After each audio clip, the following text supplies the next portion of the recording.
जब लवकुश ने सुनाई राम कथा और पूरा अयोध्या नगर रोने लगा। वाल्मीकि रामायण में प्रभु श्री राम के पुत्र लव और कुश की गाथा का बहुत ही मार्मिक वर्णन किया गया है। सीता जब गर्भवती थीं तब श्री राम के कहने पर लक्ष्मण उन्हें वाल्मीकि आश्रम छोड़ आए थे। लव और कुश का जन्म वहीं हुआ और वहीं उनका पालन पोषण, शिक्षा और दीक्षा का कार्य भी हुआ। लव और कुश की पढ़ाई लिखाई से लेकर विभिन्न कलाओं में निपुण होने के पीछे महर्षि वाल्मीकि का ही हाथ था। उन्होंने ही दोनों राजकुमारों को हर तरह की शिक्षा और विद्या में पारंगत किया। महर्षि वाल्मीकि ने रामायण लिखी और लव एवं कुश ने जब होश संभाला तब उन्होंने दोनों भाइयों को रामायण कंठस्थ करा दी। रामायण कंठस्थ करते वक्त दोनों को यह नहीं ज्ञात था कि वे उनके माता पिता की गाथा है। वे अपनी माता को वन देवी समझते थे। राम कथा कंठस्थ करते वक्त लव और कुश के मन में कई प्रश्न थे।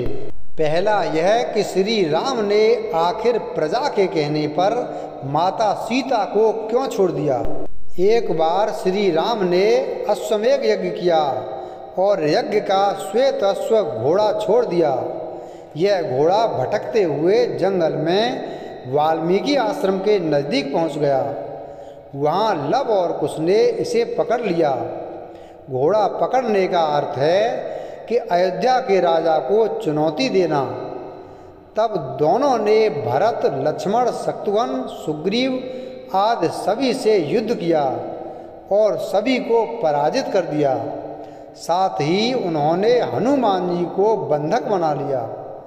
यह सुनकर श्री राम स्वयं युद्ध करने के लिए आए और जब श्री राम ने अपना बाण धनुष पर चढ़ाया तभी ऋषि वाल्मीकि आ गए और कहने लगे कि आप ये क्या कर रहे हैं, बालकों पर तीर चला रहे हैं। तब वाल्मीकि श्री राम और लव कुश को समझाकर युद्ध को रोकते हैं और लव एवं कुश से कहते हैं कि ये तुम्हारे पिता के समान हैं, इनसे क्षमा मांगो। दूसरी ओर वे बंधक बने हनुमान जी से कहते हैं कि आप ये अश्वमेध का घोड़ा ले जाइए। उधर ये बात वन देवी सीता को पता चलती है। तभी लव और कुश आ जाते हैं और वे कहते हैं कि हाँ माता, आपने सही सुना। हमने शत्रुघ्न, भरत, लक्ष्मण सहित उनकी सेना को परास्त कर दिया। यह सुनकर माता सीता अवाक रह जाती हैं और दुखी भी होती हैं। फिर लव और कुश कहते हैं कि हमने तो हनुमान जी को भी बंधक बना लिया था।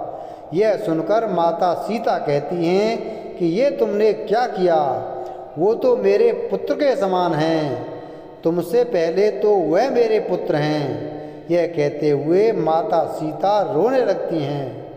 यह देखकर लव और कुश भी अचरज से माता को देखते हैं। फिर वो कहते हैं कि हमसे लड़ने तो स्वयं अयोध्या के राजा श्री राम आए थे। माता सीता पूछती हैं, क्या श्री राम आए थे और क्या तुमने उन पर बाण उठाया। लव और कुश कहते हैं कि नहीं माता, हमारे बाण तो पहले से ही उठे हुए थे। यह सुनकर माता सीता दुखी होकर रोने लगती हैं कि हे पुत्र, आज तुमने घोर पाप कर दिया, इसका तो प्रायश्चित भी नहीं हो सकता। माता को रोता देखकर लव और कुश की आंखों में भी आंसू आ जाते हैं। तब माता सीता रोती बिलखती हुई बोलती हैं कि यह तो घोर पाप है प्रभु, कोई पुत्र अपने पिता पर कैसे बाण उठा सकता है। अब मैं कैसे इसका प्रायश्चित करूँगी। यह सुनकर लव और कुश को आघात लगता है। उनकी आंखों से झरझर आंसुओं की नदियाँ बहने लगती हैं और वो माता सीता से पूछते हैं, तो क्या अयोध्या के राजा हमारे पिता हैं। माता सीता रोती रहती हैं। लव कुश फिर पूछते हैं, तो क्या आप वो अभागी सीता हैं जिसे श्री राम ने छोड़ दिया था।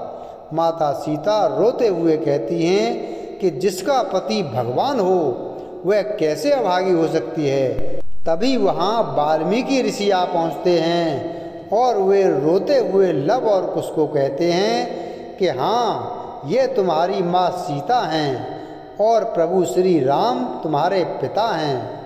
लव और कुश फिर रोते हुए पूछते हैं, तो गुरुजी, आपने अब तक यह बात हमसे क्यों छिपा कर रखी? इस पर ऋषि वाल्मीकि जी कहते हैं कि हर बात को बताने का उचित समय होता है।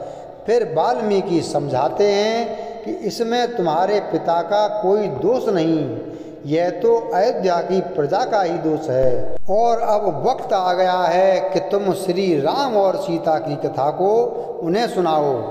वाल्मीकि ऋषि की आज्ञा से लव और कुश संपूर्ण अयोध्या में घूम घूम कर श्री राम और सीता की कथा के साथ ही माता सीता की व्यथा को भी गाकर सुनाते हैं।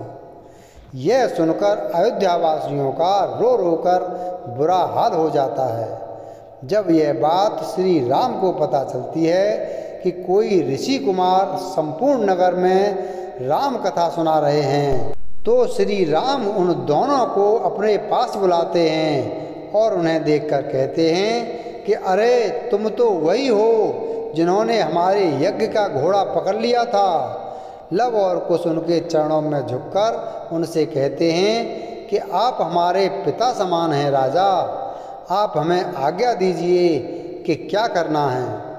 तब श्री राम उनसे कहते हैं कि हमने सुना है कि तुम श्री राम कथा सुना रहे हो। तब लव और कुश कहते हैं कि हाँ, हमारे गुरु ने हमें यह कथा सुनाई है। फिर श्री राम कहते हैं कि क्या तुम यह कथा हमारे राज दरबार में सुनाओगे? लव और कुश कहते हैं, हे राजन, आप आज्ञा देंगे तो अवश्य सुनाएंगे। फिर लव और कुश राम दरबार में श्री राम कथा सुनाते हैं और कथा के अंत में वे माता सीता के वाल्मीकि आश्रम में गुजारे कठिन समय का वर्णन करते हैं।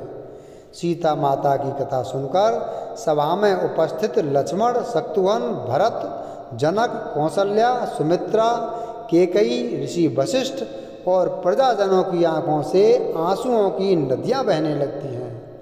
तब अंत में इसी कथा के दौरान वे ये प्रकट कर देते हैं कि हम उसी सीता के पुत्र हैं। यह सुनकर संपूर्ण राम दरबार स्तब्ध और अवाक रह जाता है। जय श्री राम।